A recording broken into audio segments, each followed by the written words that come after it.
If we're going to talk about alternative treatment options, we've really got to talk about what we're trying to accomplish. What are the goals that we're setting out to get to happen? If you think about it, almost every alternative treatment option I've ever seen is really about trying to get us to remission, where we're not having mania and depression again. And they've got a goal of either reducing the intensity of our state or expanding the time when we're not in that state. The goals of those treatments aren't really about, can I be manic and make it work? Can I be depressed and make it work? They're really about, can I make that kind of stuff go away? And then that leads to the kind of results they have. And no treatment I've ever seen is creating the kinds of results that we are with bipolar in order. They don't have any examples to hold up for us. And we've got the study to show it, and we're going to include it in this lesson. So you'll be able to see what we found when we looked at all the other options, what they're producing compared to what we're producing. We're helping people produce outcomes that just blow them all away. We're helping people get to the point where they're totally free of bipolar disorder, yet they're still bipolar. They're still experiencing manias, they're still experiencing depressions, but it works for them. And that should be not only the goal of treatment, but the outcomes. And that's what we need to start focusing on.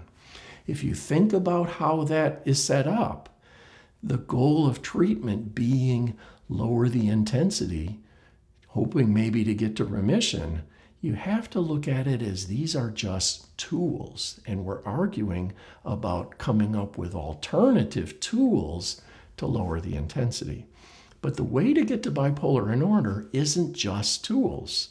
So when we look at tools, we love to consider all of the options, whether they're standard of care options or whether they're alternative options, but they all get lumped under the category of tools.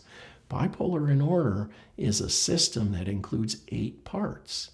One of those parts is the ability to look inside of ourselves. We call that introspection. I notice how I'm feeling. I notice how I'm acting. I'm holding myself accountable to the person I want to be, but I'm doing it in a way that is effective and healthy for me instead of beating myself up, making things worse. That's 1/8 of the picture. Another 1/8 of the picture is what we call the 8 keys of bipolar in order. And that is, I have to be aware of how intense my state is. And that's true whether it's mania, depression, anger, or even love. Is that state of intensity something that is affecting me or not? How aware of that state I am. I can be aware of the physical, mental, emotional, spiritual, social, or career financial elements separately from my awareness of my behavior. And when I learn to separate how I feel from how I act, I'm starting to move towards bipolar in order. And that leads to my understanding of how I can act and how I can act in the ways that I really want to be. I have to understand the person I want to be and whether I'm living up to that or not. And that's what leads to my ability to actually perform in the world. That is what we call functionality. And related to that is, am I comfortable being in that state? And comfort doesn't necessarily mean I like it. I can be deeply depressed and not like it at all, yet be comfortable that I have no problem going about my daily business and making my life work.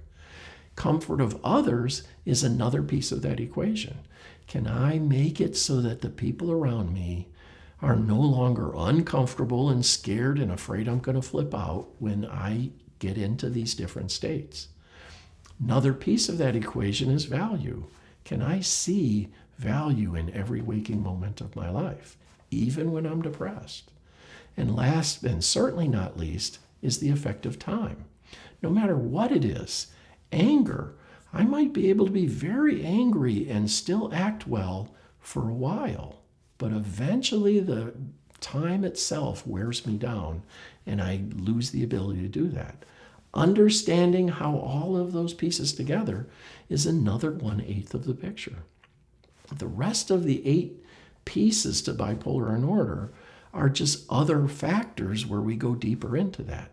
So element number 3 is what we call in order versus disorder. It means I'm becoming aware of who the person I really want to be is. And I'm starting to notice not just the major times, but even minor infractions where I'm not living up to that person. And I'm holding myself accountable. And I'm calling those moments disorder. And I'm saying I can be in any state, I can be in any circumstance and act according to my values. That's being in order. So if I'm bipolar, which means I have highs and I have lows, and I'm still acting according to the person I want to be, I have bipolar in order. If I'm bipolar, which means I'm high and low, and I'm not living up to the person I want to be, that's disorder. That's another piece of those 8 pieces. Another piece is my awareness. I need to develop the ability to say, there is a level of intensity of my states. Physical, mental, emotional, spiritual, social, and career financial elements. This is my state. It includes all of those parts. And I've become aware of a level of intensity of all of those factors. And I can say at that level of intensity, I have full confidence and full ability to be in order. But there's a state just slightly above that where I can say, that is harder for me, yet I can do it. It's just slightly over the line. And that's the place where we can make the most progress. We can't really make progress when we're so far outside of that range that we can't really control our behavior anymore. That's another 1/8 of the pie. Another 1/8 is being able to have tools and know how to use them to lower the intensity when I need that. That's where all of these other treatments are focused on. It's the only thing they're generally focused on. So that's an important piece, but it's 1/8 of the pie. And any one of those is just one small part of 1/8. So when somebody says nutrition is the key, well, nutrition is very important, but it's not the entire solution to the problem. It's one solution out of thousands of alternative and standard treatments that's only adds up to 1/8 of the picture. And that's what we need to understand with. When we look at alternatives, we need an alternative system, not just an alternative tool.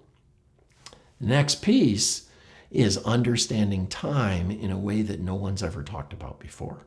We're talking about, I notice when I got to that state slightly outside of my comfort zone, where I up my attention. I'm starting to pay way more attention to how I'm experiencing this state. And also, am I able to stay in order with my functioning? And I will focus on that intensely, and it's the only thing I focus on at first. And it's different for everybody. We need to help you build that. But at first, we're paying attention to our state and our ability to perform in that state. Then we start saying, after a certain period of time, I'm going to move to probably my alternative tools. They're not as invasive, they're safer, but they're not as strong either. And I'm going to turn to a very specific set of those that I've already thought out and practice using those and develop the skills with them. And then after a period of time, I might say those tools haven't really worked yet. Before I end up hospitalized or acting out in really serious ways, I'm going to turn to a stronger tool. So this use of time and knowing when to do what is another 1/8 of the picture that's generally not covered when we talk about alternative kinds of treatments. We're usually just talking about the tools again. Another piece is, have I developed the ability to see the advantages in all of my states? Can I see how a slight level of depression enhances me in certain ways? Can I even see how a really intense level of depression in order has value for me? And then last but not least, can I create a realistic time frame that says, here's where I'm going to be in a few months, in 6 months, in a year, in 2 years, in 5 years? Can I create a realistic path that I can follow from bipolar disorder to bipolar in order, and how can I manage that path and do the right steps to make that happen. So if you think about it, bipolar in order is a good, healthy combination of all of those elements. One of those elements, again, is tools to lower the intensity when I need it. But when we have bipolar in order, we barely ever need the tools again. We have an alternative to treatment. We don't need to treat any longer. We need to live, and we need to make our lives work. So please understand this distinction. We're going to cover in detail in this course what the alternative treatments are, what the alternative tools are, and how to use them. But you have to understand this concept. It's one piece out of 8, and each of those pieces by itself will not get you to bipolar in order. It's the combination of all of those pieces together in a system where they synergistically work together. That's what leads to bipolar in order. That's what leads to the results, and why our results are so much better than everyone else's. Please take this seriously and let me teach you all of it instead of just one part. Thank you.